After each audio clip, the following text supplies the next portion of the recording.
Buenas tardes, mi nombre es Contreras González Pedro Antonio y el día de hoy les voy a hablar acerca de los testamentos como parte de mi trabajo final de investigación. Quiero resaltar que toda la información obtenida dentro de estas diapositivas está sacada del Código Civil del Estado de Jalisco en su libro sexto, denominado de las sucesiones. Pero antes de empezar, tenemos que conocer algunas disposiciones preliminares para poder entender lo que son los testamentos, los cuales se encuentran en el título primero de dicho libro. A lo que nos va la primera pregunta. ¿Qué es una herencia? Bueno, en el artículo 2652 no lo menciona, que una herencia es la sucesión de todos los bienes del difunto y de todos sus derechos y obligaciones que no se extinguen por la muerte. ¿Qué quiere decir esto? Cuando nuestro pariente, cuando nuestro difunto fallece, la redundancia, no solamente nosotros como sus herederos vamos a adquirir sus bienes materiales, lo que es una casa, un terreno, un carro o cualquier otra cosa, sino que también vamos a ser parte de sus derechos y obligaciones. Quiere decir esto, no vamos a tener una casa, sino que también vamos, si nuestro difunto tenía deudas, nosotros también vamos a tener que pagar dichas deudas. Este, y la esencia es la sucesión de todo, ¿no? Todo lo bueno y todo lo malo de nuestro difunto. Gracias a esto, podemos ver que tenemos dos tipos, bueno, tres tipos de herencia que contempla el Código Civil del Estado de Jalisco. ¿Cuáles son? La herencia testamentaria y la herencia legítima o intestamentaria. ¿Cuál es la diferencia de estos dos? Bueno, como en el artículo 2153 y 2155 no lo menciona, la testamentaria se transfiere por la voluntad del testador. ¿Qué quiere decir esto? Que se basa en la voluntad del difunto. Tan, tan. Nuestro difunto dice, por mi voluntad le quiero dar a tal persona dicha cosa, es por testamento y es la voluntad del difunto. Ahora bien, en la parte legítima, una herencia intestamentaria, se dice que se transfiere por disposición de la ley. Quiere decir esto, que la ley defiere, la ley asigna a los parientes más próximos. Esta parte de herencia legítima lo voy a retomar más adelante, porque para esto tiene un orden específico para la hora de transmitirlo, pero lo voy a retomar más adelante. Como tercera tenemos un tipo de herencia que le podemos denominar como mixta, ya que es en parte testamentaria y en parte legítima. ¿Cuál es la diferencia entre un heredero y un legatario? Bueno, en los mismos artículos 2156 y 2657, la palabra clave de cada uno es que el heredero adquiere un título universal, mientras que el legatario adquiere un título particular. ¿Qué quiere decir esto? Pues bueno, un heredero se nombra para recibir por partes iguales en la proporción que quiere el testador. Responde con las cargas de la herencia hasta donde alcance la cuantía. Este es título universal. Si mi papá se murió y va a ser el testamento, es la casa, el terreno, se divide de manera proporcional, mientras que un legatario es a título particular. O sea, tiene los bienes especifica el testamento. Si dice a fulanito de tal, a Pedro Contreras, le voy a dejar un carro, pues ese carro es de manera particular. Ese carro no se va a dividir entre todos los hijos, el valor del carro. La diferencia entre un heredero y un legatario. Ahora bien, vamos ahora sí a hablar acerca de los testamentos. Ya conociendo esa pequeña parte, antes de empezar, ahora sí podemos decir, en general, en tu capítulo uno, ¿qué es un testamento? Pues bueno, un testamento es un acto jurídico, unilateral, personalísimo, libre y solemne, por medio del cual una persona física, para ello, dispone de sus bienes y derechos, declara o cumple deberes para después de su muerte o realiza reconocimiento de hijo.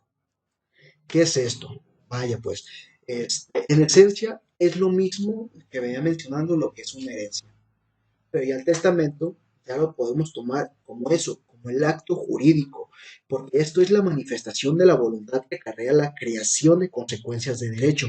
¿Cuáles son esas consecuencias? La creación, la modificación, la transmisión y la extinción de derechos y obligaciones. Y este acto jurídico, ese testamento, es lo que hace poder transmitir derechos y obligaciones, poder extinguir,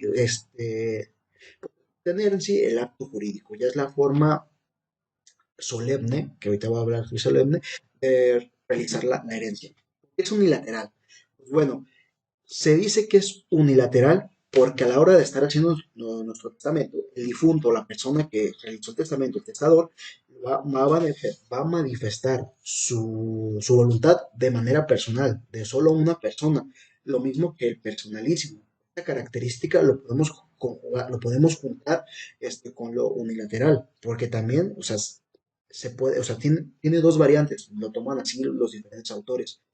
Este, Personalísimo puede ser por lo mismo que se puede contener la voluntad de solo una persona, pero también que no ocupa un representante.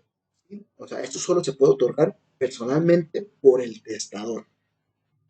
Libre y solemne. ¿Qué quiere decir libre?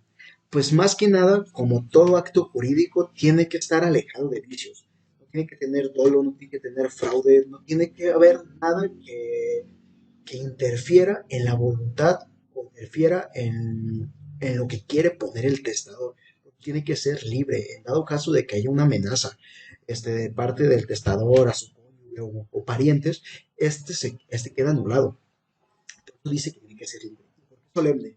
Pues como todo acto jurídico tiene que ser solemne. ¿Qué quiere decir esto? Es indispensable que se cumplan todos los requisitos legales que tiene el código. Si pide que sea unilateral, tiene que ser unilateral. Si pide que tiene que ser, que sea todo lo que tenga el libro sexto, que habla acerca de los testamentos, tiene que cumplirse al pie de la letra para ser solemne y se pueda realizar. ¿Qué sucede si las causas del testamento son erróneas? ¿Qué pasa si mi pariente, mi difunto, a la hora de hacer su testamento y puso unas causas, unas circunstancias para una mejor interpretación, pero esa interpretación sale error o lo puso de mala manera y no es correcto? ¿Qué pasa? El testamento se anula, ¿qué sucede? Pues bueno, en el artículo 2671 nos señala nuestro testador, nuestro difunto, pone dichas causas y circunstancias para una adecuada interpretación. En este sentido, son erróneos o falsas, no serán causas de invalidez, ya que siempre se pretende preservar los derechos del titular, o sea, no siempre se pretende preservar. Entonces, si llegara a haber errores o que es falsa la información, obviamente se tiene que tener en cuenta de que se pueda entender a quién estamos legando, a quién estamos instituyendo como heredero.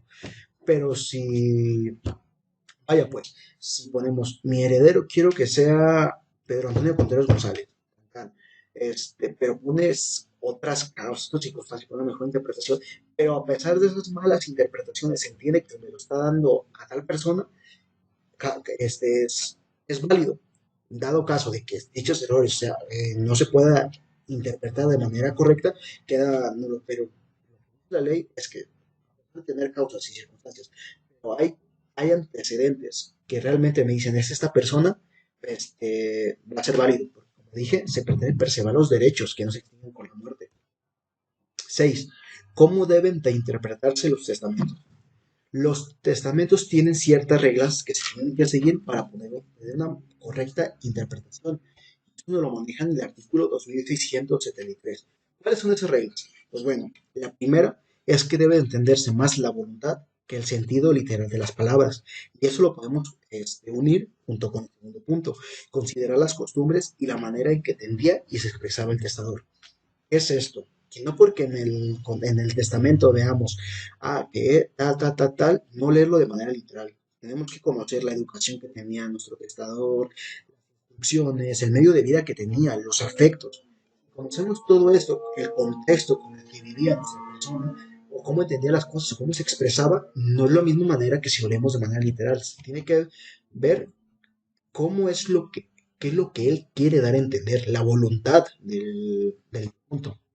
Como tercer punto, tenemos que se produzcan efectos, y que no se destruyan. Es lo que venía mencionando con anterioridad.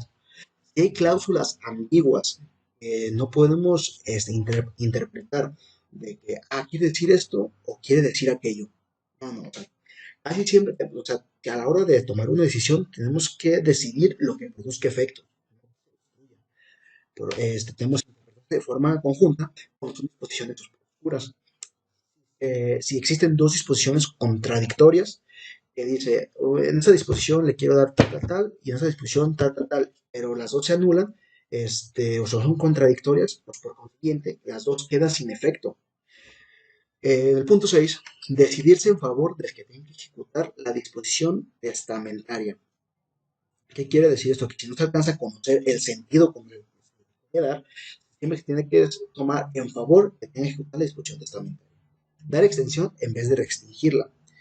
Cuando exista duda, cuando haya diferencias en las cláusulas, siempre se tiene y, o sea, si exista contradicciones o diferencias en las cláusulas, siempre se tiene que decidir a favor de ejecutar la cuestión testamentaria y dar extensión en vez de restringirla, darle más extensión. ¿No? Como les dije al principio, el testamento lo que busca es poder transmitir esos derechos y obligaciones que no se pierdan. Y por último tenemos el 8, que si existen términos vagos en favor de parientes, se consideran a los más próximos. Y hay términos que digo, le voy a dar a tal tíos, pero no menciona cuáles tíos o cuáles parientes, se va a tomar los más próximos al testador. Y como les dije, más adelante voy a hablar acerca de ese orden en la parte de los legatarios. Pregunta 7. ¿Qué sucede si se pierde un testamento? ¿Qué pasa si después de que mi padre, de mi madre hizo su testamento, pero por X o Y razón se me perdió o hay una mala comunicación entre la familia y lo ocultaron? No queda, no queda anulado si los interesados pueden exigir su cumplimiento. Tienen que exigir su cumplimiento, pero para esto tienen que demostrar el hecho de la pérdida o de la ocultación. Y no obstante eso, también tienen que lograr comprobar lo que tenía el testamento. Si los parientes, los interesados, logran cumplir sus dos requisitos de demostrar el hecho de la pérdida y lograr comprobar lo contenido en dicho testamento, el testamento sigue y no se anula. Obviamente se tienen que seguir formalidades legales para poder cumplir todo.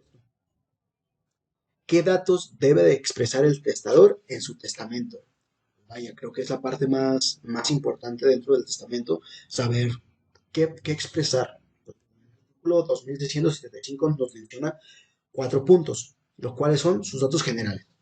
Sus datos generales, su nombre, su apellido, tal, tal. Y con eso también un documento con el que podamos. Además, también tenemos que poner los nombres completos de su padre y de su madre, de sus progenitores, y también de todos los hijos que tuvo, así como él o los matrimonios contraídos, el régimen y en su caso, si vive en concubinato. Vamos ahora al capítulo 2 de la capacidad para testar. ¿Quiénes pueden testar? Esta pregunta es fácil de responder, pues es que todos los que viven en el territorio mexicano pueden testar. Todos tenemos esa capacidad, todos tenemos ese derecho de poder crear nuestro testamento. Solamente hay 2 personas que la ley contempla que no pueden testar, que los llama incapacitados. ¿Quiénes están incapacitados para testar? Como les decía, solamente son 2 personas los incapacitados para esto, lo que son los menores de 16 años de edad y los que habitual o accidentalmente no disfrutan de su cabal juicio, no tienen lucidez, no tienen una buena visión de su panorama, de su contexto. ¿Qué pasa si mi padre, si mi madre no está bien, pero quiere testar, quiere crear un testamento? Pues bueno, la ley lo contempla. ¿Cuándo es válido esto? ¿Cuándo es válido un testamento hecho por una persona que no disfruta de su cabal juicio? El artículo 2678 nos menciona 6 pasos, 7 si lo queremos ver así, que se deben de seguir para tener validez en nuestro testamento. La primera es que para realizar dicho testamento nuestra persona tiene que estar en un intervalo de lucidez. A esto nos vamos al primer punto. Una vez que nosotros digamos, tiene lucidez, hay que solicitarlo por escrito, pero también tenemos que llevar un dictamen médico que nos avale que nuestro pariente está bien, que está de acuerdo, para que una vez llevarlo al juez, este mismo juez va a nombrar a otros 2 médicos. Se requiere, o sea, como que se requiere que sean psiquiatras, pero si no se puede, médicos que estén al tanto de la salud de la persona para que puedan dictaminar al enfermo. Y una vez que ellos dictaminen que sí está bien, ya tenemos el dictamen que nos lleva la familia, los dos médicos que dictaminaron al enfermo, que se puso el juez, una vez en presencia del juez y su secretario, va a ratificar el estado de nuestro enfermo. Y ahora sí, una vez que el juez y el secretario digan está bien, se hace una acta formal para poder, que si fuera favorable, proceder a la formación del testamento, lo cual esta tiene que ser en público abierto, en frente de un notario. Una vez que se hace todo el acta formal, todo el acto jurídico del testamento, se requiere firmar de todos los involucrados, lo que es el testador, el notario, el juez, su secretario y los dos médicos que dictaminaron al enfermo.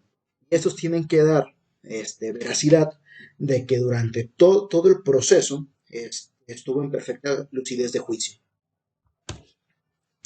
De los testamentos inoficiosos, capítulo 4. ¿Qué es un testamento inoficioso? Pues bueno, es sencillo de entender si lo vemos que nuestro pariente, nuestro difunto, hace su testamento, pero en el testamento dispone todos sus bienes, todos sus derechos y obligaciones, pero a la hora de ceder todo eso, deja de cumplir la pensión alimenticia. En dado caso que sucede eso, el testamento queda inoficioso, ya no procede, porque tiene que cumplir con la pensión alimenticia, a lo que nos lleva a la siguiente pregunta. ¿Qué papel toma la pensión alimenticia dentro de los testamentos? Pues la pensión alimenticia toma un papel muy importante, pues va dentro de la carga de la masa hereditaria, excepto cuando el testador haya grabado con ella. Con esta pensión alimentaria, que viene marcada en el 2705 al 2708, tenemos dos figuras que debemos entender, lo que es el pretérito y el hijo póstumo. Vamos a empezar con el hijo póstumo porque siento que es como el sujeto más fácil de entender. El hijo póstumo, a empezar, va a percibir de manera íntegra, bajo salvedad, la pensión alimenticia. ¿Qué quiere decir esto? El hijo póstumo es el hijo del testador que nació después de su muerte. El padre ya murió y luego nace el hijo, es un hijo póstumo. Y así, también el hijo póstumo es si una vez mi padre y mi madre hacen su testamento, ya está firmado, ya está ratificado, está hecho, y después nace, este hijo es un hijo póstumo que tiene que percibir de manera íntegra. ¿Por qué bajo salvedad? Bajo salvedad de que el padre o la madre lo deshereden, ahí ya no entra dentro de esta figura. ¿Y qué es el pretérito? Dentro de la pensión alimenticia, pues va a percibir la pensión que corresponda. La pensión que corresponda. ¿Y qué es eso de pretérito? Pues son herederos, o sea, se les conoce de manera muy fea, por así decirlo, que son los herederos forzosos que se omiten por el testamento, que por cualquier cosa haya pasado que se omitieron, pues son los herederos forzosos que también tienen derechos. De la institución de heredero. Esa es una parte importante dentro de nuestro tema de los testamentos, porque hay que saber instituir a nuestro próximo heredero.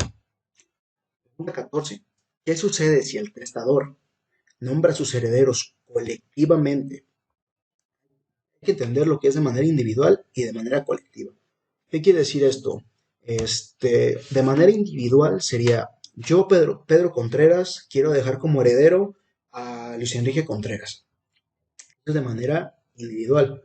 Y cuando vamos colectivamente es cuando yo digo, yo, Pedro Antonio, quiero dejar como heredero a Pedro, Juan y a los hijos de Pablo.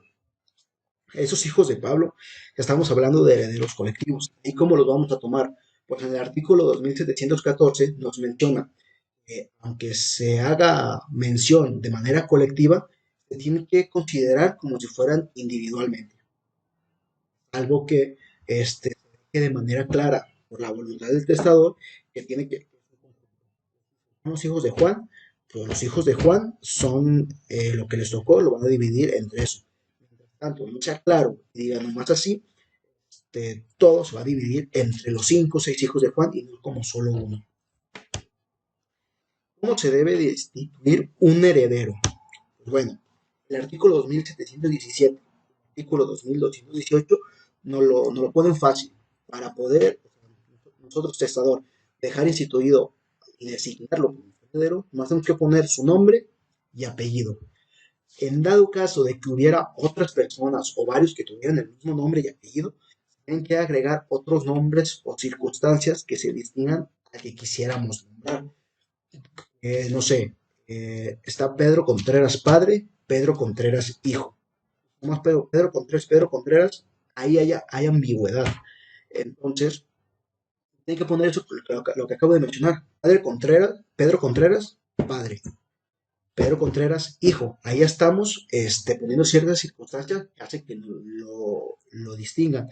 En el artículo 2718 nos menciona, aunque se haya omitido el nombre del heredero, si el testador lo designa de modo que no pueda dudarse de quién se trata, valdrá la institución. En ese sentido, ¿qué sería? Imagínate que tu padre se muere, hace su testamento, y nomás tiene un hijo.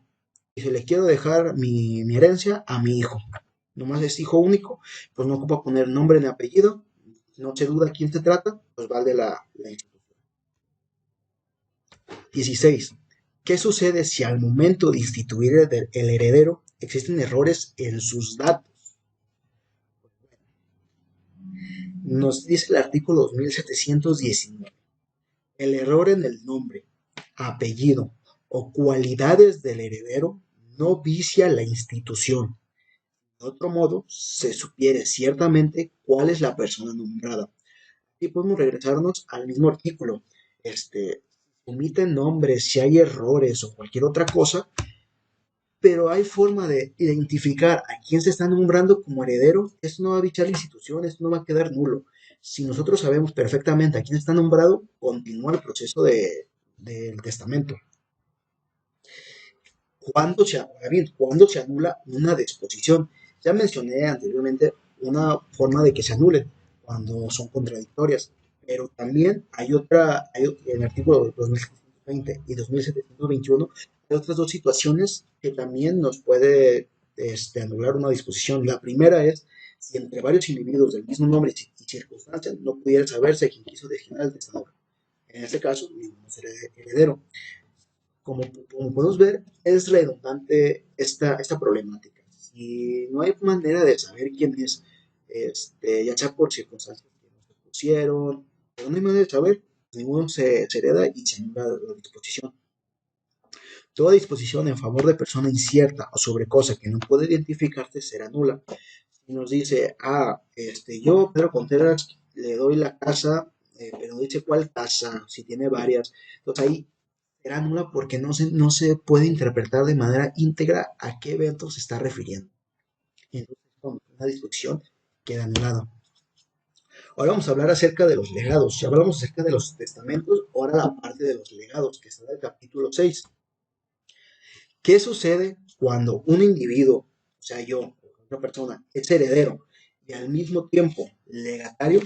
Eso ya se los mencioné, no es lo mismo, o sea, muchas veces se confunde y se piensa que un heredero y un legatario es lo mismo, pero no, o sea, y como tienen, tienen diferencias, ya les expliqué, las vuelvo a repetir.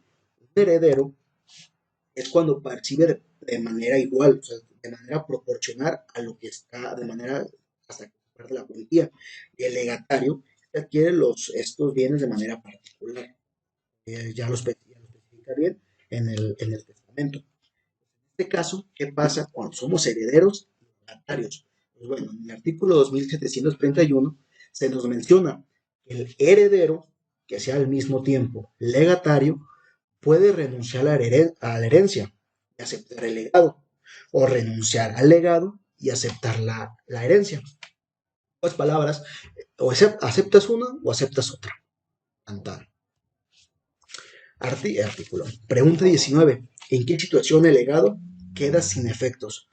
O sea, el artículo 2743 y 2744 nos menciona tres causas por lo que un legado puede quedar sin efecto, los cuales a la hora de leerlo son obvias, pero hay que tenerlo dentro de nuestra diapositiva para que se sepa más a profundidad de qué estamos hablando. El primer punto sería cuando la cosa legada perezca viviendo el testador. Si nuestro testador, nuestro padre, nuestra madre, se le va a legar el carro, pero el carro, estando viviendo el testador, se descompone y lo venden, pues ya, el legado queda sin efecto. segundo punto es cuando la cosa legada perezca después de la muerte del testador, sin culpa del heredero, albacea o depositario. Muere nuestro padre, nuestra madre, que hizo un testamento, pero la cosa legada también se pierde, pues ya queda sin efectos. Y por último, que el testador enajene la cosa legada. Si por cualquier cosa nos dejaron como legado de un carro y se enojó nuestro papá, y lo enajenan, pues ya queda sin efectos, ya parte, pues sí, que el legado queda sin efectos. Son las tres situaciones que nos maneja el artículo 2743 y 2744. 20. Como les decía en diapositivas anteriores, ¿cuál es el orden de pago que se debe seguir si los bienes de la herencia no alcanzan a cubrir el legado? Independientemente, si cubrir el legado o no, ese es el orden que se debe de seguir a la hora de hacer pago de los bienes. Y el artículo 245 lo menciona. Y es legados remuneratorios. Legados que al testador o la ley hayan declarado preferentes. Es legados de cosa cierta y determinada. 4. Legados de alimento o de educación. Y 5. Los demás a prorrata.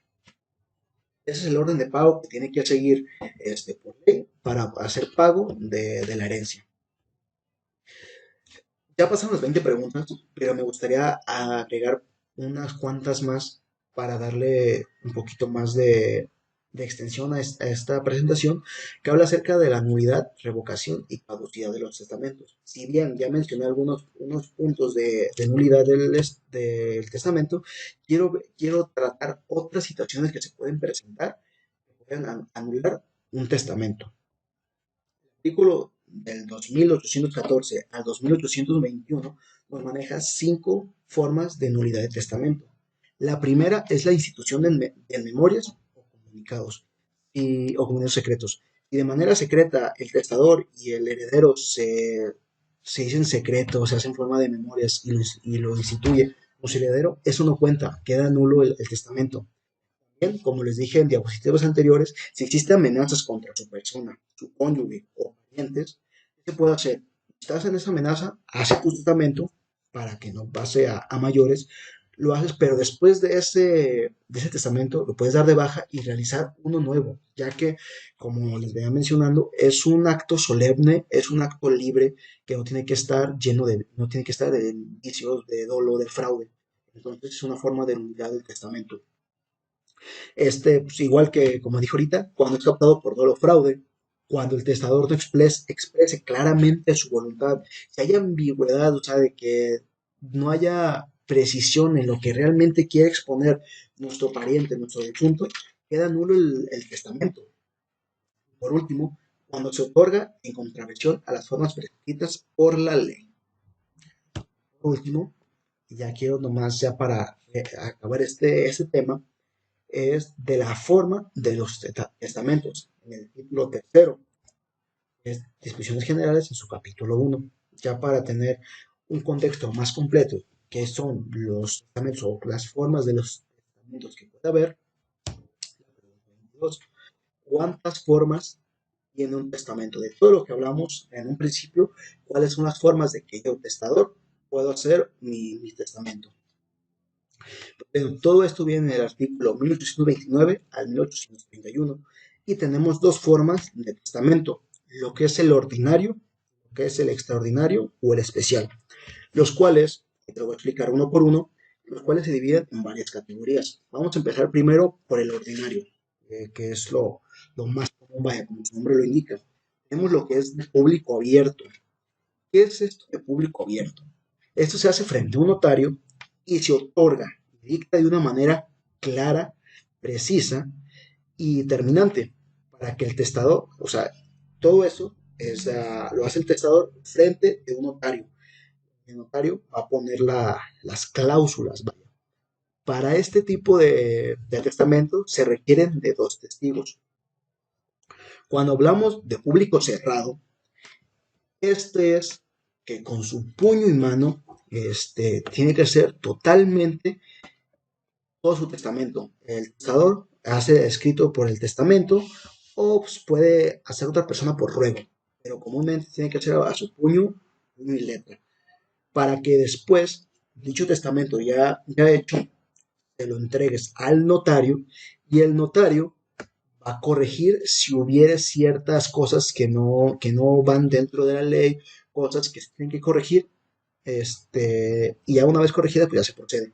Para esto, hay que poner el nombre debajo de la firma, además de dos huellas digitales en cada hoja de todo el testamento. Y ese es el testamento de público cerrado. El hológrafo.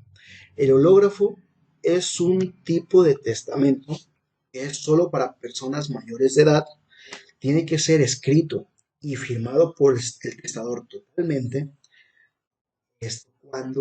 También se puede ver la situación de que sea del extranjero. Para esto, la ley también contempla, puede hacer en su propia lengua, en su propio idioma. Y una vez que se hace esto, se hace un duplicado para que el original, el primero que se hizo, se meta a la sección del registro público de la propiedad, mientras que el otro, el duplicado, es encerrado en un sobre lacrado, que ya después, si quiere el testador poner ciertas cosas que lo identifiquen y pues no haya como malogración de. Ya después de haber entendido lo que es las formas de testamento ordinario, nos vamos a los especiales o a los extraordinarios. La primera que tenemos es el privado. ¿Qué es el testamento privado? Esto se da cuando nuestro difunto, la persona que va a testar, tiene una enfermedad violenta muy grave, de que ya no hay tiempo para realizarlo, entonces se hace de manera, se hace para hacer el testamento, o sea, si nuestro pariente está en esa condición, se hace lo que, ¿cómo se dice? Entre nosotros. También hay otras situaciones, no solo cuando está enfermo, también cuando no haya un notario en la población. Si no hay notario en nuestra población, podemos tomar que es el privado. También que haya notario, pero sí es muy difícil, es imposible que ir ante el notario también procede este tipo de testamento. Además, también los militares y asimilados del ejército, cuando entran en batalla o son prisioneros de guerra, también pueden optar por ese tipo de testamento.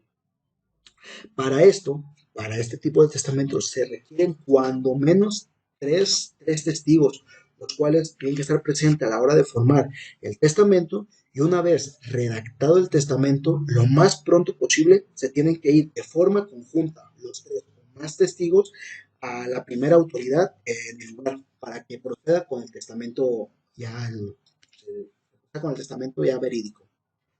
El que tenemos es el militar y marítimo. Esto, pues como su nombre lo indica, es para militares y asimilados del ejército. Este procede cuando dichos personas nombradas al entrar en guerra o cuando son heridos en batalla, quieren hacer su testamento y quieren declarar su voluntad ante sus testigos y firmado por por puño y letra. El otro que tenemos hecho fuera del estado de Jalisco, que como su nombre lo indica, es que o sea, es dentro del territorio nacional, pero para que proceda se tienen que seguir las leyes estipuladas en su entidad. Hace un testamento, no sé, va a ser de Distrito Federal, no se tiene que seguir el código civil del estado de Jalisco. Se va a regir a lo que diga el Distrito Federal, lo que diga Guanajuato, lo que diga Tabasco. Se tiene que regir por lo que diga su código civil. Mismo en el hecho en el extranjero. Si son mexicanos que viven en el extranjero y van a hacer su testamento, pero su familia se encuentra aquí en México y tiene que venir para acá, es igual que en el hecho fuera del estado de Jalisco. Va a proceder, sí, va a proceder, pero para que proceda y pueda acreditarse dentro del estado mexicano, dentro del territorio mexicano, se tiene que verificar, se tiene que acreditar conforme a las leyes de ese país para que pueda valer. Y por mi parte sería todo. Espero que haya quedado claro de una forma concisa, una manera sencilla, las preguntas y quede un poco mejor solventado los diferentes cuestionamientos que tenemos acerca del testamento. El libro es muy largo, el libro tiene muchos artículos que en sí me faltaron varias cositas que a mí me considera importante, pero para mí, en lo personal, creo que esas son las preguntas básicas que debemos de conocer para poder entender un poco más acerca de los testamentos. Gracias y buenas tardes.